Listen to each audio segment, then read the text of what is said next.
ist Dennis Samuel Martens und von mir ist der Song An diesem Tisch oder eben An diesem Tisch. Ein Song auf Plattdeutsch zu machen, war für mich eine komplett neue Herausforderung. Eigentlich schreibe ich meine Songs immer auf Hochdeutsch und den auch als erstes.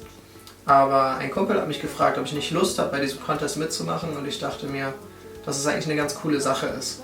In meiner Familie wurde zwar schon immer Plattdeutsch gesprochen und ich habe das schon öfter mal gehört, wie jemand auf Platt spricht, aber ich selbst bin nie in die Situation gekommen, diese Sprache zu sprechen.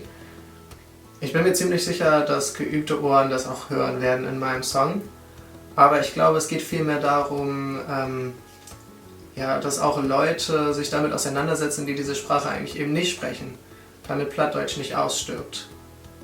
Und ja, ich hoffe, der Song gefällt euch und ihr habt Spaß damit.